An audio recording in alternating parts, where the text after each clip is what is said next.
눈을 감으세요. 지금 이 순간 당신의 몸이 깊숙이 가라앉기 시작합니다. 발끝에서부터, 종아리에서부터, 허벅지에서부터 차례차례 따뜻하고 무겁게. 오늘 밤 저는 여러분께 한 여인의 이야기를 들려드리려 합니다. 오래전 조선의 밤하늘 아래 실제로 있었을 법한 이야기입니다. 혹은 어쩌면 지금도 어딘가에서 벌어지고 있을 이야기. 신분이라는 가면, 욕망이라는 가시꽃, 그리고 사람의 마음속 가장 어두운 곳에 피어나는 증오와 그리움이 뒤엉킨 한 송이 꽃. 조선시대 평양성에서 가장 높은 담장을 가진 집이 있었습니다. 은씨 가문. 대대로 벼슬을 이어온 세도가 집안으로. 그 집 외동딸 은옥의 이름은 평양성 안에서 모르는 이가 없었습니다. 그리고 그 집 뒤뜰 행랑채 구석에 은옥과 같은 해, 같은 달, 같은 날에 태어난 여자아이가 있었습니다. 몸종 버들이. 세상은 두 아이를 같은 날 낳았지만 다른 운명을 쥐어주었습니다. 한 아이의 손에는 옥비녀를, 다른 아이의 손에는 빨래 방망이를. 그렇게 23의 봄이 왔습니다. 은옥의 혼례날 전날 밤, 버들이는 처음으로 마음속의 빗장을 열었습니다. 오래 참아온 분노가, 오래 삼켜온 눈물이 그 빗장을 열고 쏟아져 나왔습니다. 이것은 그 밤으로부터 시작되는 이야기입니다. 혼례날 새벽, 닭도 울기 전의 시각. 은씨 가문의 뒷마당. 둥근 돌 우물 하나가 그 자리에 몇십 년째 서 있습니다. 우물 속에는 언제나 차갑고 맑은 물이 있었습니다. 오늘 밤 그 물 위에는 별빛이 떠 있었습니다. 그리고 두 여자가 그 우물가에 서 있었습니다. 버들아, 새송물 떠오라니까 왜 이리 멍하니 서 있어? 오늘 내가 시집가는 날인 거 잊었느냐? 내정혼자 이 판서 댁도령님이 얼마나 귀한 분인지 내년도 잘 알 텐데 어서 움직이지 못해. 버들이는 움직이지 않았습니다. 두레박줄을 손에 쥔 채 그저 검은 우물 속을 내려다보고 있었습니다. 그 눈에는 오늘따라 이상한 것이 담겨 있었습니다. 슬픔도 아니고 체념도 아니고 불꽃처럼 이글거리는 무언가. 잘 알지요. 아씨 때문에 억울하게 매맞아 죽은 제 정인 돌쇠가 마지막으로 부른 이름도 그 도령님이었으니까요. 뭐라? 감히 어느 안전이라고 그 천한 놈 이름을 올려. 그 도령님께서 내 정인을 죽이셨다고? 그 쌍놈이 먼저 주제를 몰라서 나댔으니 맞아 죽은 걸 아니더냐? 당장 무릎 꿇지 못해? 은옥의 손바닥이 허공을 가르며 날아왔습니다. 버들이의 얼굴이 옆으로 돌아갔습니다. 볼이 달아올랐습니다. 하지만 버들이는 울지 않았습니다. 이미 너무 많이 울었기 때문입니다. 아씨, 오늘 가마에 오를 사람은 아씨가 아니라 저예요. 뭐? 그것이 은옥이 들은 마지막 말이었습니다. 이 이년이 미쳤구나. 누워라, 사람 살리. 버들이는 우물가에 쪼그려 앉아 가쁜 숨을 고릅니다. 떨리는 손으로 옷깃을 여밉니다. 달빛 아래 그녀의 눈이 빛납니다. 은호가 거기서 돌쇠랑 같이 썩거라. 나는 내가 되어 세상 가장 높은 곳으로 갈 테니. 버들이는 우물가 돌담 뒤에 미리 숨겨두었던 보따리를 꺼냈습니다. 은옥의 혼례복, 곱게 다림질된 초록 원삼, 연두색 비단 치마, 화려한 색실로 수놓인 놀이개, 손을 씻고 머리를 빗고 연지를 찍고 거울을 들여다보았습니다. 거울 속에는 은옥이 서 있었습니다. 아니, 은옥보다 더 아름다운 무언가가 서 있었습니다. 평생의 증오로 벼려진 눈빛이 비단보다 더 고운 얼굴 위에서 빛나고 있었습니다. 족두리를 얹었습니다. 댕기를 묶었습니다. 그리고 버들이는 아니, 이제부터는 은옥이 천천히 혼례청을 향해 걸어갔습니다. 한양까지의 길은 사흘이 걸렸습니다. 버들이는 가마 안에서 눈을 감고 눈을 뜨고 또 눈을 감으며 모든 것을 되새겼습니다. 은옥이 웃는 방식, 은옥이 찻잔을 드는 방식, 은옥이 어른께 절을 올리는 방식, 은옥이 화가 났을 때 입꼬리를 당기는 방식, 23 평생을 그림자처럼 따라다니며 버들이는 은옥의 모든 것을 몸에 새겨놓고 있었습니다. 아이러니하게도 그 수년간의 종살이가 지금 이 순간 가장 큰 무기가 되어 있었습니다. 이 판서댁, 한양에서도 손꼽히는 대가였습니다. 기와지붕이 겹겹이 쌓이고 담장은 어른 2명을 세워도 모자랐습니다. 홍살문 안으로 들어서는 순간 버들이는 자신이 다른 세계로 발을 들여놓고 있다는 것을 느꼈습니다. 넓은 마당에 도열한 하인들, 향기로운 꽃이 담긴 화분들, 그리고 안채 대돌 위에서 그녀를 내려다보는 한 여인, 박씨 부인, 이 판서 댁의 안주인이자 시어머니가 될 사람. 평양은 씨 가문 외동딸이라더니 기계가 대단하구나. 긴 길을 오느라 수고했다. 그런데 어찌 눈빛에 살기가 서려 있느냐. 세아가 내 눈을 똑바로 보거라. 버들이의 심장이 쿵 하고 내려앉았습니다. 들키면 죽는다. 나는 버들이가 아니다.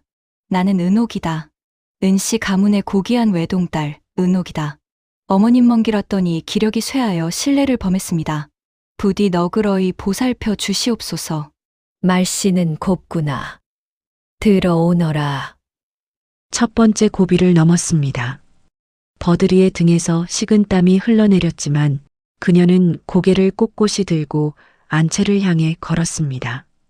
평생 고개를 숙이고 살아온 사람의 발걸음치고는 놀랍도록 단단했습니다. 그리고 밤이 왔습니다. 촛불이 켜진 첫날 밤의 방. 버들이는 화문석 위에 앉아 방 안을 둘러보았습니다. 비단 이불, 오칠한 장롱, 향나무함. 이런 방에서 잠들어 본 적이 없었습니다. 부인, 고생 많았소. 먼 길을 오느라 힘들었겠구려. 이 도령은 버들이가 상상하던 사람과 달랐습니다. 은옥이 늘 자랑하던 대로 준수한 얼굴이었지만 눈빛 어딘가에 무언가 차갑고 계산적인 것이 담겨 있었습니다. 버들이는 그것을 단번에 알아챘습니다. 오랫동안 사람의 눈치를 보며 살아온 사람만이 알아챌 수 있는 것. 내 부인이 이토록 아름다울 줄은 몰랐구려. 소문과 다르게 어딘가 강인한 눈빛이오. 서방님, 소첩, 서방님만을 기다려왔사옵니다. 버들이는 그날 밤 이 도령의 마음을 얻었습니다. 아니, 정확히는 이 도령의 흥미를 샀습니다. 이 도령은 영리한 사람이었습니다. 그리고 영리한 사람은 영리한 사람을 알아봅니다. 시댁 생활이 시작되었습니다. 버들이는 처음 한 달 동안을 숨을 죽이고 관찰하는 데 쏟았습니다. 이 집의 권력 구조, 누가 진짜 실세이고 누가 허수아비인지, 시어머니 박씨 부인이 무엇을 좋아하고 무엇을 싫어하는지, 시아버지 이 판서가 어떤 말에 귀를 기울이는지, 그리고 어떤 하인이 주인에게 충성하고 어떤 하인이 뒤에서 수군거리는지, 종살이로 익힌 눈썰미가 이번에도 빛을 발했습니다.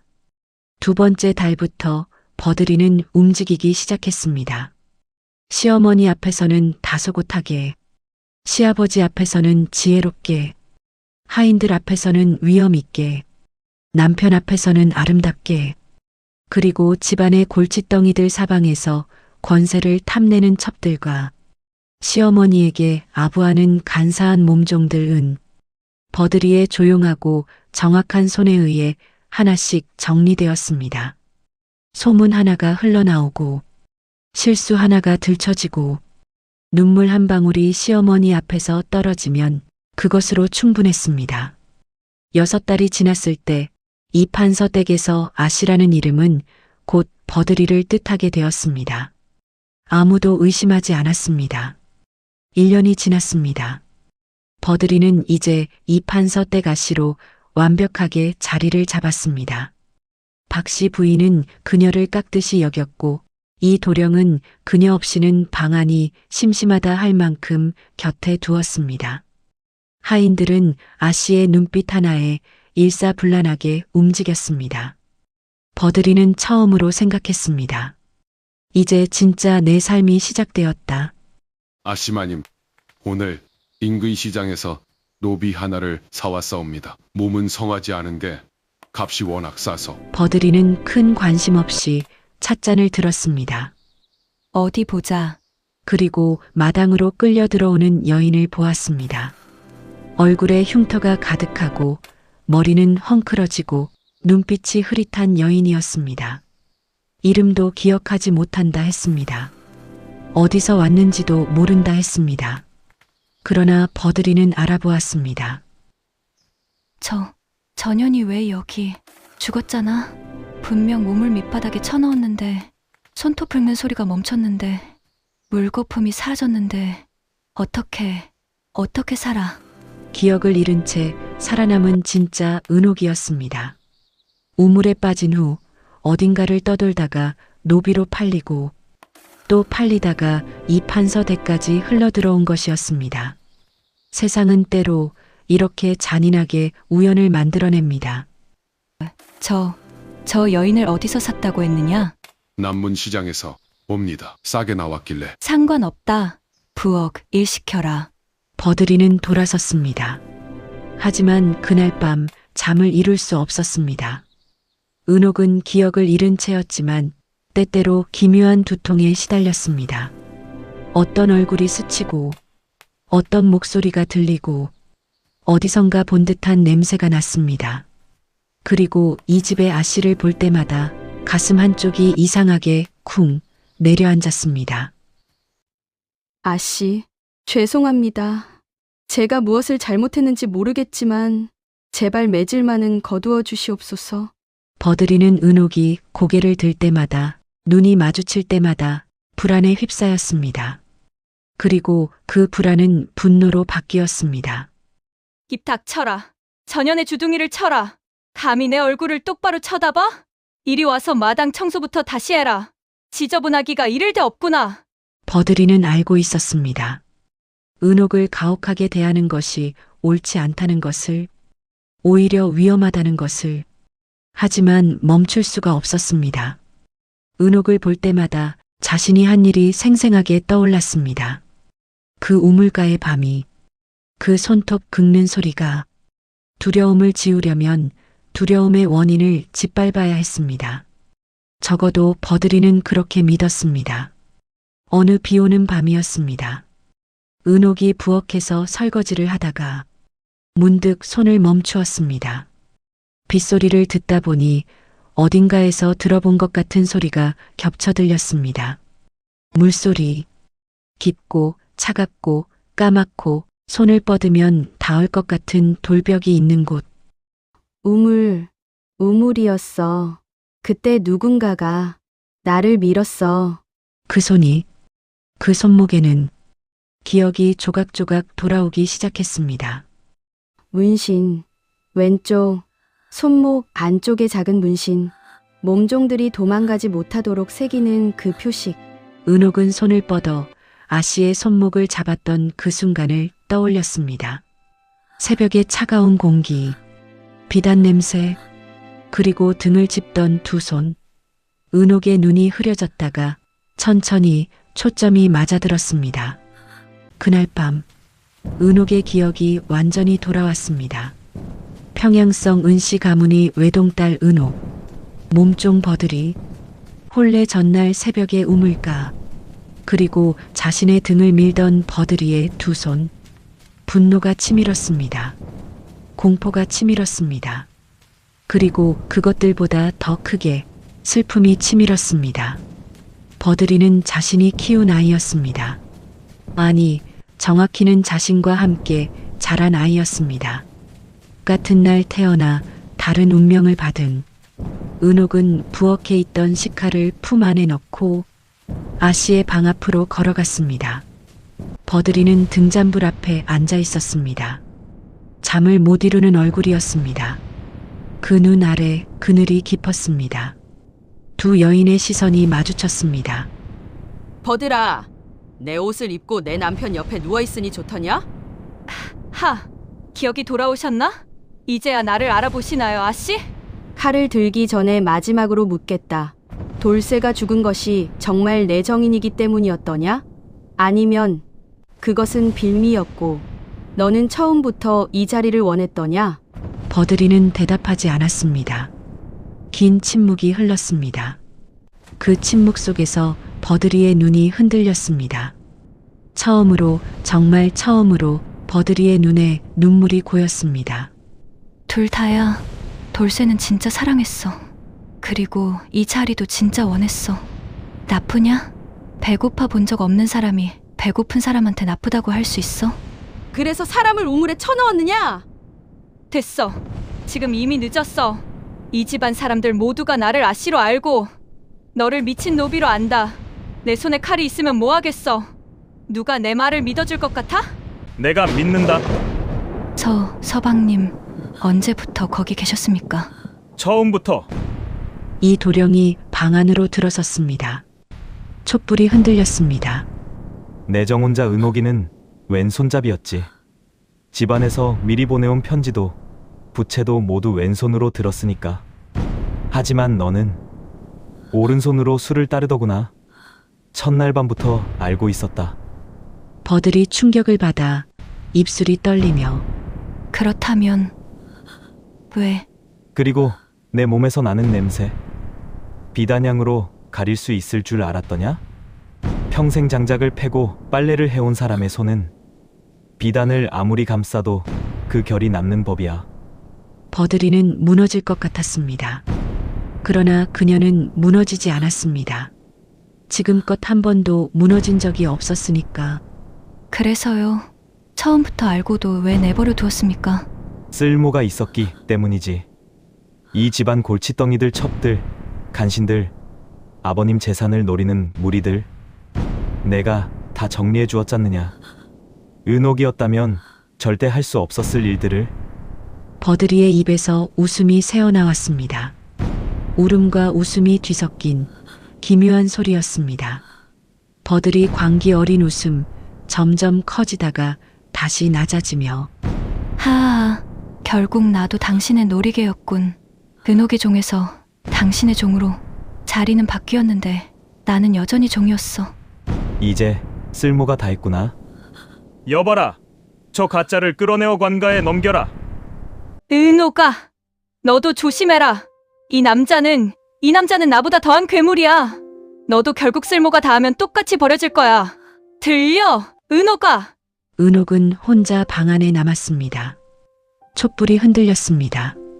이 도령이 그녀를 향해 돌아서며 말했습니다. 이제 진짜 부인이 돌아왔군요. 고생 많았소. 은옥은 그 말에 대답하지 않았습니다. 그저 거울을 향해 걸어갔습니다. 거울 속에는 진짜 은옥이 서 있었습니다. 그런데 거울 속 자신의 표정이 죽어간 버드리의 그 표정과 똑 닮아 있었습니다. 증오로 빚어진 눈빛, 차갑고 강인한 인매, 모든 것을 견뎌온 사람만이 가질 수 있는 눈. 은옥은 손을 들어 거울에 닿으려다 멈추었습니다. 버드리는 처형장으로 끌려갔습니다. 이 도령의 계획대로 깔끔하게 진짜 은옥은 제자리를 찾았습니다. 아씨로, 아내로, 이 판서 댁 주인으로. 세상 사람들은 아무것도 몰랐습니다. 혹은 알면서 모른 척 했을지도 모릅니다. 그런데 한 가지 질문이 남습니다. 과연 누가 진짜였을까요? 태어날 때 받은 이름이 진짜를 만드는 것일까요? 아니면 치열하게 살아낸 시간이 진짜를 만드는 것일까요? 버드리는 1년 동안 은옥으로 살았습니다. 그 1년 동안 그녀는 진짜 은옥이었습니다. 은옥은 1년 동안 이름 없는 노비로 살았습니다. 그 1년 동안 그녀는 버드리가 평생 산 것을 살았습니다. 신분이라는 가면 뒤에 숨겨진 인간의 추악한 욕망. 그 욕망이 옳은가 그른가를 묻기 전에 왜 그 욕망이 생겨났는가를 먼저 묻고 싶습니다. 버들이는 괴물이었을까요? 아니면 괴물이 될 수밖에 없는 세상에서 태어난 인간이었을까요? 이야기는 끝났습니다. 이제 여러분의 몸이 다시 무겁게 가라앉기 시작합니다. 발끝이 따뜻해집니다. 어깨가 느슨해집니다. 눈꺼풀이 무거워집니다.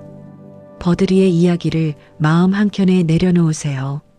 은옥의 이야기를, 이 도령의 이야기를. 오늘 밤 여러분에게는 아무런 가면도 필요 없습니다. 그저 편안한 밤 되세요.